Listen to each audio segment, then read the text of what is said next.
In a few minutes, as you know from the program, we have asked the august and proper Mike Goucher to do a recreation of his program up front with Mike Goucher.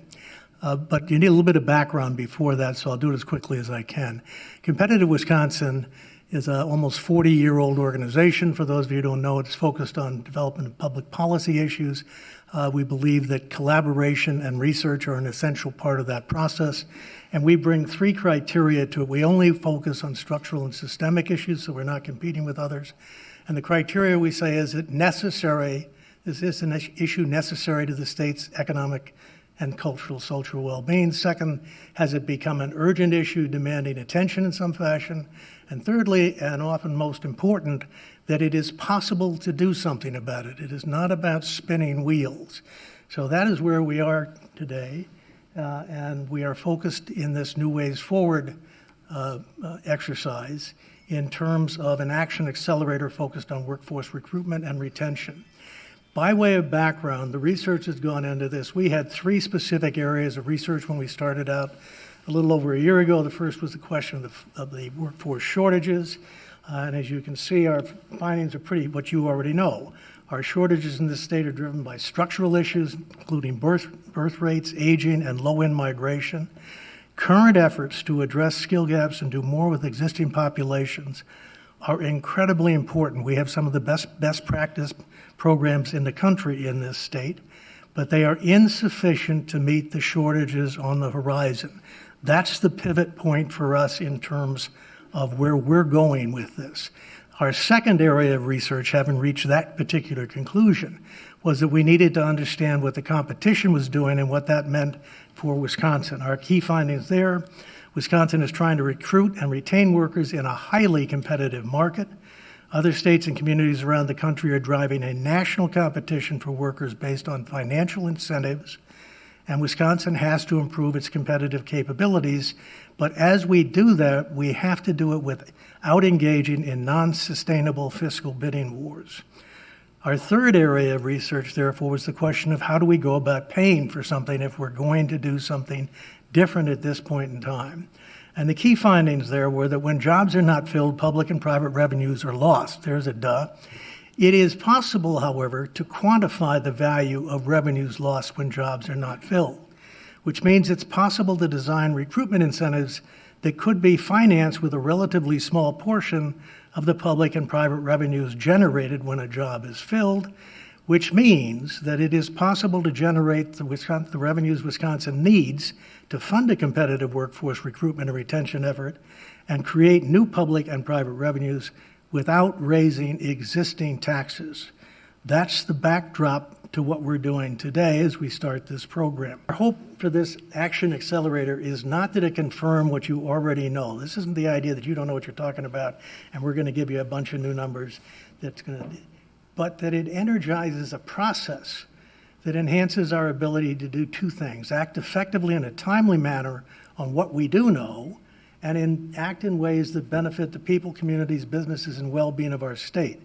Specifically, to that end, we are not so much focused here today on the fact that Wisconsin has severe workforce shortages as on the fact that those shortages threaten not just Wisconsin's employers, but all our people and our quality of life. When you were listening to Mr. Sullivan's session on high stakes and pain points, listen to the voices and hear them in terms of what it means for communities and for schools and for companies, et cetera, okay? Secondly, that our need to address those shortages is upon us now, not down the road. This is not a 10-year problem or a 15-year problem. This is a 2 to 5 year problem. We need to make serious progress on it. Thirdly, that there are best practices and options for making Wisconsin a preferred destination location for high-demand residential workers, and in order to make the timely informed progress required, we have to act together. Those are the themes that we hope we have woven through the program. And I'd like to introduce Dale Knapp, one of the most respected research analysts in Wisconsin. He spent roughly 15 years at the Wisconsin Taxpayers Alliance and then moved to become head of research for the Wisconsin Counties Association and director of Forward Analytics about, 2 years ago? Year and a half ago. Okay. Researchers are very precise like that. During the past 6 months, He has published 2 major studies on Wisconsin's workforce shortages, and we've asked Dale to touch on a few of the highlights from those studies as a starting point for the accelerator. So Dale?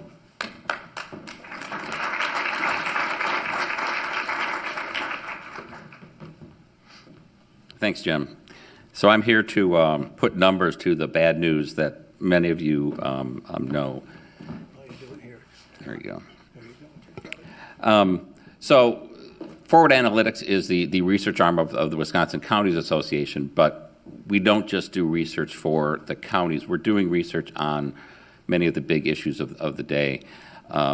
This challenge that we're facing now is something that's been sort of near and dear to my heart for a long time. And it's something we've known about for a long time. We did a study at the Taxpayers Alliance in 2004 looking at the demographics going forward. And what we said then was, by 2015, our labor force was going to stagnate and be flat unless things changed. So 2004, we kind of knew this was coming. We redid that in 2014 and saw the challenge was even a little bit greater than we expected. So one of the first things that I did when I came over to the counties and Forward Analytics was looked at this challenge in a different way. And I'm just going to give you a couple of slides to sort of focus on what that challenge is. So for that study, what I did is I created a new metric, and it's very general, it's not perfect, but I call it the workforce replacement rate. It says, let's look at the population in the state that's between 50 and 65. What do we know about them? We know that roughly within the next 15 years, many of them, if not most, are going to retire. Who's going to replace them? For the most part, it's our young people under 15. As they enter the workforce officially starts at 16, so as they enter the workforce gradually, they're mostly going to be replacing them. So let's look at that ratio, the young to the old. Do we have enough young people to replace our workforce? And in 1990, 1.75 young people for every person nearing retirement. We look over the next 15 years, our workforce grew about 17%. And it wasn't just because of that, there were some other things involved. By 2000, down to 1.42, we were still okay. Look at where we were in 2000, and actually the last number there, the 0.87, is 2018. Right now we're at 0.87.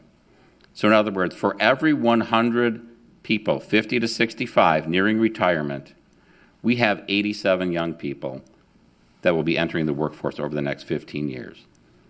What does that mean? That means unless we bring people in from the other states, unless we change our migration patterns, our workforce is going to shrink. We know that. So that makes that migration challenge really significant. So I wanted to look, where were we on migration?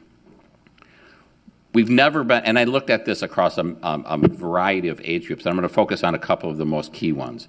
The first is what I call the recent college graduates. That's not all college, they're not all college graduates, but the 20 to 24-year-old population, many of them go to college. What's happening to them over 5 years as they age into their late 20s? We've never been really good at retaining these young people. In the 90s, we were about flat. In the 2000s, we lost 25,000 people each, roughly over 5 years.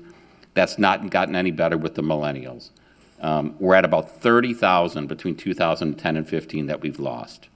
Okay. Where do we make up for that? We've always been good at attracting young families. That's been our strength. Great public schools, a safe state, a lot of public amenities. So we've been very good at this. And you look at 1990 to 95, the 25 to 44-year-old population in terms of net migration, about 60,000. Since 95 to 2010, 17 to 25,000 roughly. So we've been good at attracting those. What really struck me when I looked at this is the 2010 to 15. We're actually losing among that age group as well. That's part of what's creating this workforce challenge that we have right now. These are people that will immediately enter the workforce. And as I'll get to in just a second, the Another challenge, the long-term challenge, is these are the young families that bring kids with them or are starting families, okay? By having a net out-migration of that challenge, we're making the long-term challenge even worse. The good news is migration overall, this is among all age groups, is beginning to tick up. So during about 2005 on, we've generally been a net loser in terms of migration. The last couple of years, the Census Bureau numbers show that that's turning around, and we're actually moving up. That's a positive. But here's where it's not enough. It's not even close to enough. The DOA's population projections, in order to get just a flat workforce over the next 25 years, we need to have a net positive migration of over 100,000 during 2015 to 20, and about 180,000 between 2020 and 30. Okay, so we're ticking up, but we really got to turn that number around significantly. And so let me finish just with one even longer term projection or look at where we are. The other piece that I did was on birth rates and what's happening there. And birth rates have been declining since 2007. 2018, the number of births in this state was the lowest since 1973. Think about that. Think about what the population was in 1973 compared to now. We have about the same number of births. Now, we're not Michigan. Michigan came out with a similar number. What they looked at, their number of births in 2018 was the lowest since the 1940s. So this is happening everywhere. But when you combine those declining births with the fact that we're not bringing in the young kids from the net migration, our under 10 population in 2018 was 43,000 less than it was in 2010. Our 10 to 18 population was 25,000 less than it was in 2010. So we have this current workforce challenge now. We don't have the young people in this state to continue to grow our workforce. And that's where today becomes so important. How do we turn that around? How do we generate that workforce of tomorrow? By tomorrow, I don't just mean 2020 and 2021. I mean 2030, 2035. So with that sort of sets the stage, and I'll turn it back to Jim.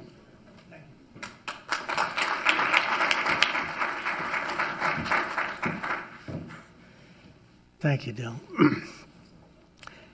So I am delighted at this point in time to invite Mike Goucher to join us.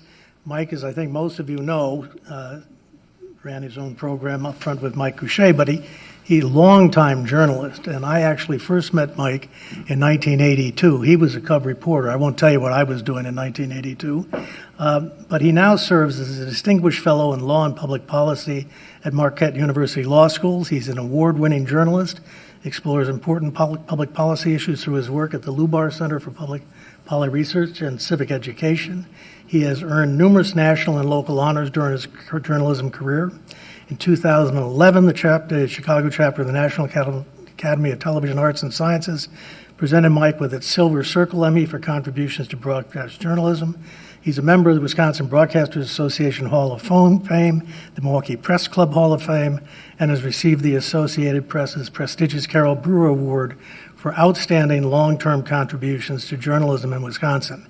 Most importantly, from my point of view, as a friend of many, many years, he's one of the most decent people I ever met, and he cares about people and he cares about this state. So please join me in welcoming Mike Goucher to the table.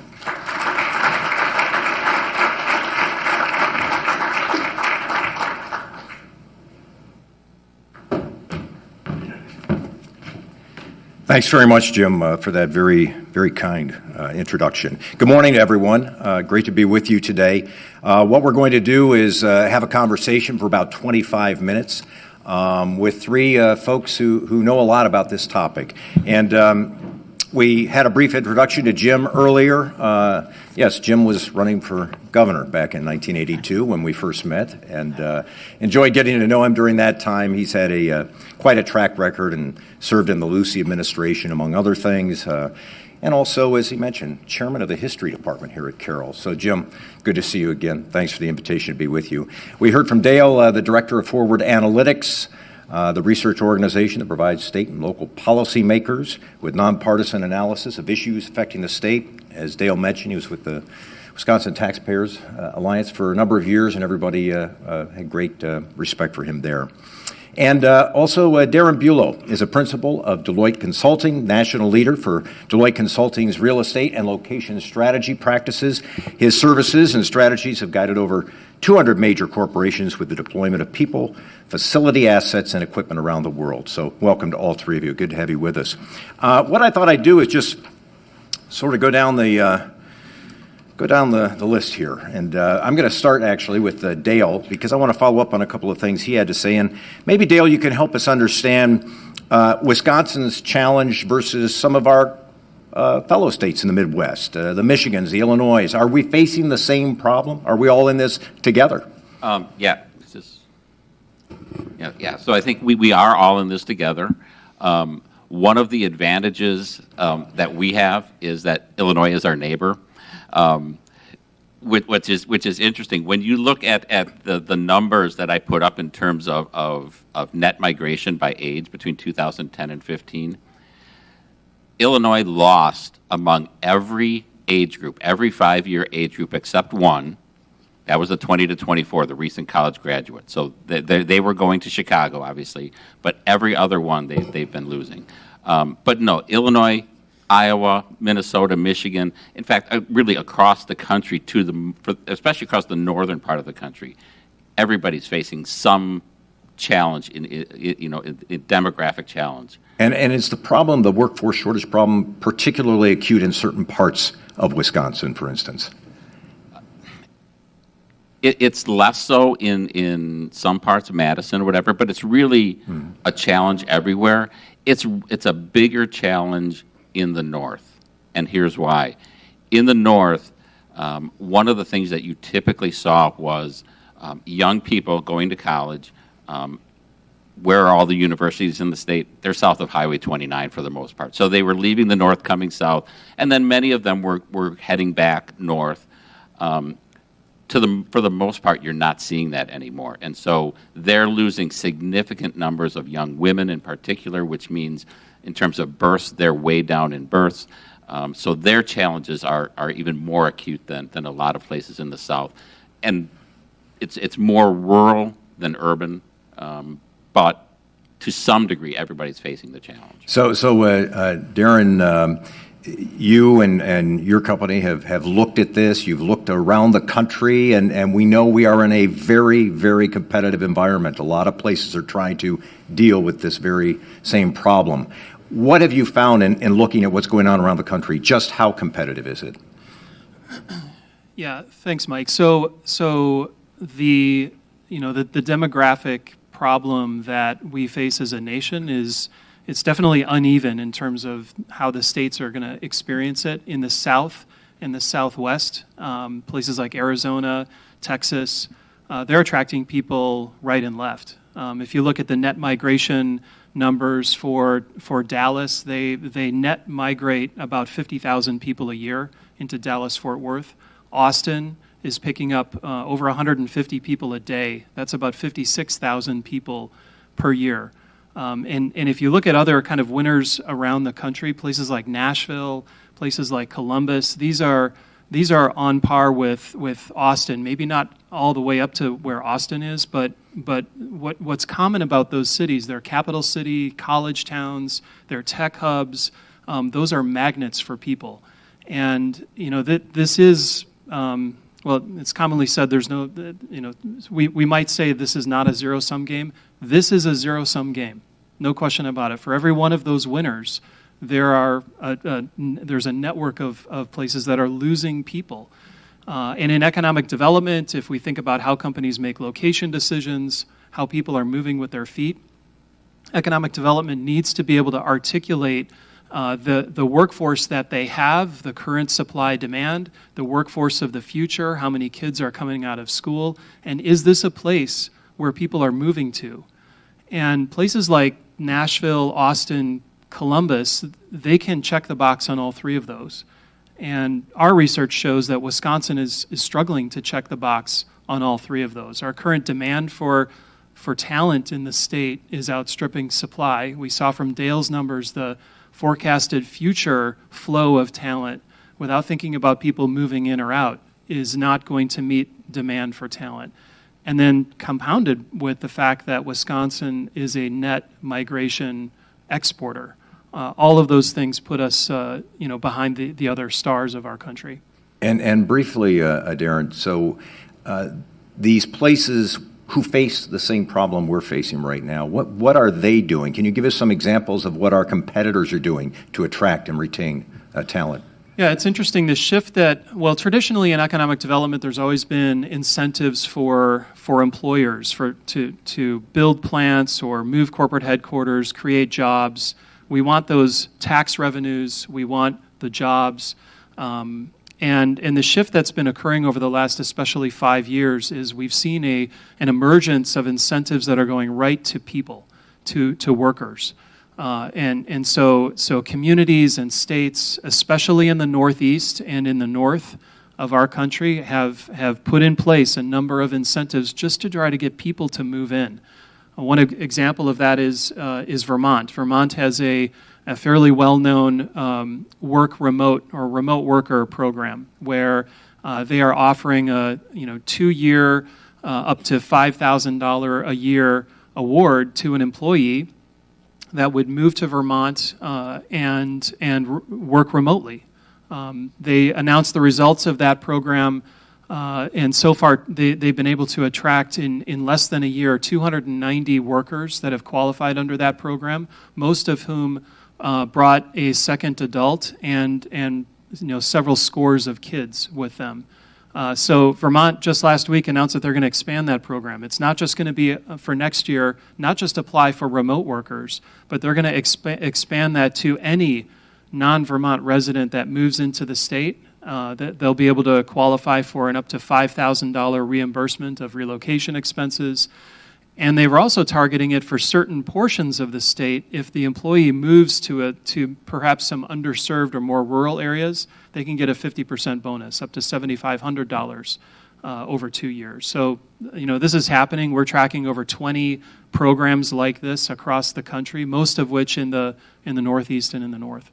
So, Jim Wood, tell us a little bit about what Competitive Wisconsin has landed on in terms of what you're looking at that would be most appealing to individuals who might consider moving to Wisconsin. Walk us through what you're talking about.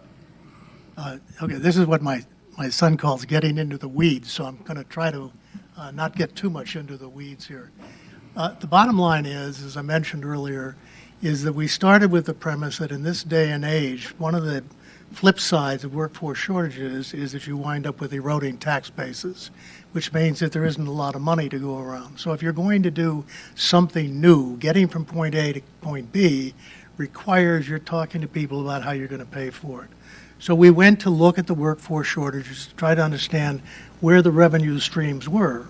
And where we are is that we are not filling jobs.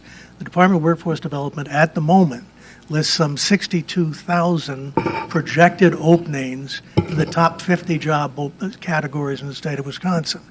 And they can give you the numbers of per capita income, et cetera. So we picked three job slots off of that list, a nurse, a advanced welder, and a software engineer. And we said, all right, Deloitte did this workforce, and they went out and said, what does a nurse generate in the first year of employment in terms of public revenues and in terms of private revenues?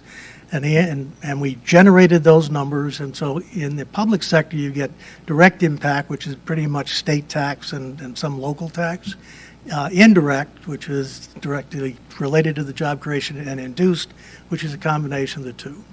And so the number for the nurse is, in terms of public revenues, about $8,900. It's not chicken feed, okay? On the private sector side, the two categories that Deloitte looked at for us were additional revenue generated by the employer as a result of that specific hire and changes in the cost of retention and recruitment for that employer. That number for a nurse is $21,000, okay? So you're talking about 30,000 plus revenues, new revenues that you get when you fill a job. None of that takes place when you don't fill the job. So any activity that you can engage in that increases the likelihood that you can fill the job would be of value. That was the premise that we started with. Then, as Darren's already indicated, we asked them to go around the country and look, and they looked at 26 different initiatives around the country. And what we discovered out of that, as he suggested, is you have a financial incentive going on, and it is targeted at younger workers and families, and it is about essentially 3 or 4 things. It's about debt management, it is about housing, and it's about child development, okay? And there are quality of life issues there that are important as well. And so we said, okay, suppose you could figure out how to put on the table an agenda of things that could be personalized as the employer is talking to a potential employee and say, we have a package of things here. So we ran a number. We said, all right, we looked at the numbers for all 3 of these categories. Our assessment based upon Deloitte's work in 26 examples was that we needed $20,000 amortized out over a 5-year period of time, financed 50% by public revenue and 50% by private revenue. That's the basic premise. And we ran those numbers, and we said, okay, what does that look like? And in order to get to that number, we took DWD's number of projected openings, removed what they called the transfer number, so we were just looking at new growth and exits from the particular job category, took the revenues generated, just the direct revenues and just the increased revenues, ran it against a 5-year number for all those numbers, math, et cetera. And the bottom line was, in every single case, both the state and the private employers made money in that 5-year period of time. If you took the big number, which was the direct, indirect, and induced, and the private revenue and the changes to cost of retention, the state, just for those 3 categories of jobs, would have netted we as a state would have netted in excess of $580 million after paying $20,000 a head to fill those jobs. Our premise there is that we've demonstrated that there is a revenue stream, and now the conversation needs to be about how do we activate that? How do we put the mechanisms together? And briefly, how do you put the mechanisms together? How do you put that together? What we put on the table, and I want to underscore the phrase "on the table." We believe this is a conversation that needs to take place. We have to move fast and hard, but we need lots of people understanding and engaging in it. And we're prepared to say, God, there's room for you to change it. But I'll tell you what we have started with.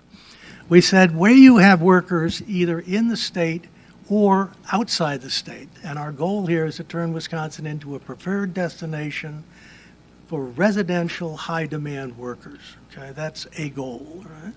So for that population ready to go to work right away, what you need is a workforce investment fund, management fund. And the way that would work is, again, back to that employer, that employee sitting there at the table. The employer works out everything related to wages and conditions of employment. That's not part of this. But now that young worker has put together a package worth $20,000 over a 5-year period of time, and there is a contract. There are clawback provisions, the whole ball of wax, and that young employee signs and says, I'm good for it, okay? The employer says, I'm signing the same contract, which means I'm good for the 10 grand, I'm signing on. Package it up, you send it down to the State Department of Revenue, they verify the projections in terms of revenue being generated. Department of Revenue certifies it's the case, and somebody then says, okay, this looks like the state is now committed to paying this amount of money. That goes to the workforce, that package goes to the Workforce Investment Management Fund, and they look at it and evaluate it as a worthwhile investment or a not worthwhile investment.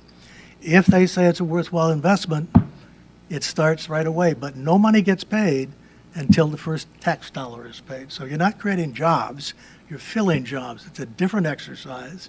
And when nobody's gambling here, there's money, projections are there. So that's one place where we've started and said we think that's an important thing to at least think about, work our way through. The second piece is there's a second category of potential people who would come to Wisconsin, and that's people who are not quite ready to go to work, but they're ready to learn, they're ready to train, they're ready to certify. And we have, there's a massive amount of wonderful educational infrastructure. And there we need a bond structure. So we're looking at something for working titles called a worker pipeline bond. Okay? And this premise is that, again, that person would sign a contract with an educational institution or a training or certification institution. My own preference is that we would target the millions of millennial children in the 5 states surrounding Wisconsin for all sorts of reasons. But I think we can bring students into this state and use our infrastructure in a creative way. Ultimately, the same revenue stream pays back the bond. Okay, it's when they go to work they start generating that money. It's the same process, but you have to deal with getting the money and using it for a period of time before that. There is a third piece which we have not spent much time on, but I'll put it on the table. Part of what's important here is communities. Right? The strength of the communities, the ability to attract and retain, create opportunities for young people. We have a unique opportunity in the state of Wisconsin because we've got 16 to 17 markets like that with educational infrastructure, great stuff going on. But their tax bases are eroding. So the question is, how do you empower that out of this new revenue or revenue that found revenue? And there are models in Wisconsin and elsewhere of community economic development foundations. The Potosi Brewery is one of those. And so we want to look at that, and we're suggesting that regions take a look at the question of whether or not some of the indirect and induced monies that are generated as a result of finding jobs, if you could figure out demonstrably how to measure it, if you didn't take any more than 10 or 15% of it, and if you could figure out what you were going to spend it on, and you had responsible people, we think that's a model worth looking. I've taken way too much time, but what I want to say again is those are the 3 things that we put on the table. There are other things that people may want to look at, and we want people to look at these and add your suggestions and your ideas and your thoughts about how we might refine these. The one piece I will tell you is it is critical that these be sustainable. None of the 26 programs that Darren looked at around the country are, in my opinion, sustainable. Sustainable means to me that the program is paid for by the revenues it generates. Everything else was a budget line, which means you can't promise it'll be there. Everything else was a grant, which eventually runs out. Everything else, there are a couple of what I found where they start, they've got money and they're using the interest off of it. But we really think it's critical that it be tied to the revenues generated from filling the job. Thanks for the explanation, Jim. I wanted to ask maybe Darren, but any of you is welcome to weigh in on this. Is what Jim just described enough to attract workers to Wisconsin or potential workers to Wisconsin? You mentioned earlier that a lot of people want to go to the Sun Belt. They want to go to low-tax states. Wisconsin is not a low-tax state, and while we have sun in the summer, winter is a different animal. Is this enough to put us on a competitive footing with some of these other places? It's a fair question, Mike.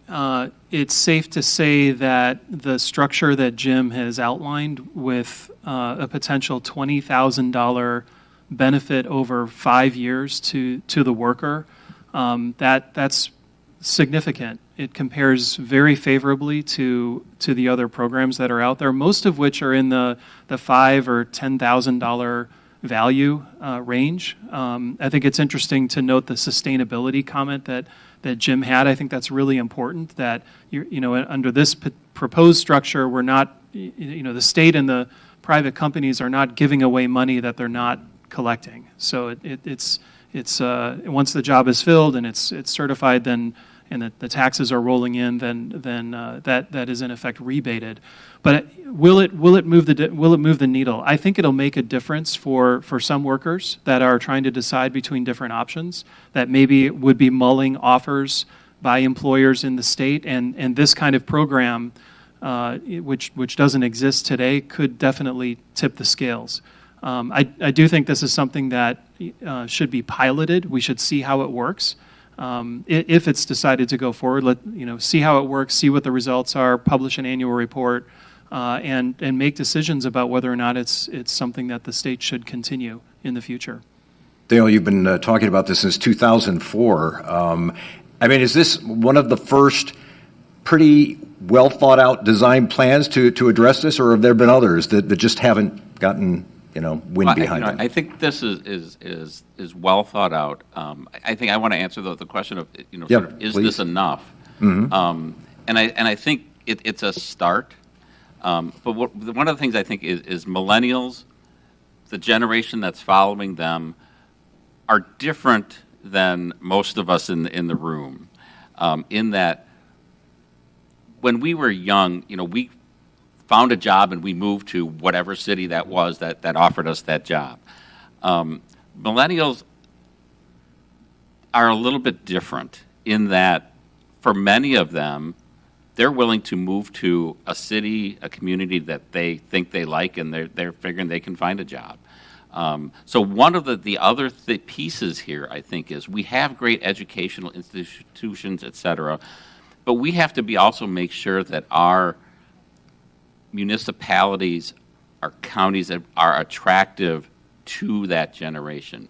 We have very strict revenue limits on municipalities that, for the most part, prevent them from doing some of the things that young people would like. So I think part of this also has to be making sure we empower our cities and villages and towns to build on their strengths to make their communities attractive to those young populations. Let me ask a quick question about the practical implications of this. If I'm an employer and I'm entering into these employee contracts that provide a certain amount of assistance to people to live their lives, what happens when other people in the company know I'm making those deals?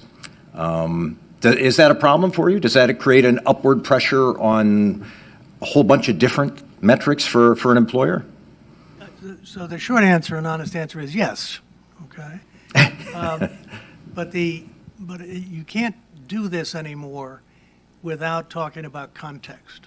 Okay, so if I were the employer, I would say, when I can't fill this job, okay, I can't execute the business that people want to bring me. I mean, one of the biggest challenges we have in Wisconsin right now is we've got a relatively healthy economy, but we can't get the production levels up, okay? So I'm not earning more money to pay you more money, okay? So the fundamental system, the network that we've built, isn't working for you any more than it's working for me. And I'll take it one step further. When that job doesn't get filled, property taxes don't get paid, so your school gets damaged and your roads don't get fixed at the same rate. So this is about survival. This is not about, are we comfortable? And at the risk of overstating, the house is on fire. We can argue about what color you want to paint the kitchen after I get the fire put out. And so it's why we are always careful to talk about this program is targeted at high-demand residential workers, okay? It's not to say that you can't develop an approach to deal with other workers, but I think that the benefits that the employees already in the companies will garner are in their school systems, in their roads, in their opportunity, in the kinds of things that Dale was talking about in terms of being able to keep their children within 150 miles or 200 miles of where they live, those sorts of things. Darren, I'll give you a final word on that as somebody who's an employer. I mean, does it create a whole new set of challenges for an employer if you go down this path? I think it's possible. I also think that every deal that an employer makes with a recruit, there are different signing bonuses and different deal packages. I mean, that's just part of life. That's part of our free economy. So I don't place too much worry of mine in that particular bucket about how others are going to feel about this. I mean, as Jim said, the house is on fire. I think the demographics that Dale showed exemplify that. We've got a real problem in the state, and we need to fill those empty jobs, or things will spiral out of control. And I'll give Dale the final word on that. Is the house on fire, or has it been on fire for a while? The house is definitely on fire. It was embers before, but I think we're at a point where we need to do something yesterday. Really, it's only going to get worse as we move forward. So the sooner we put something in place, the better off we're going to be. All right, I'm going to wrap things up there for the first panel.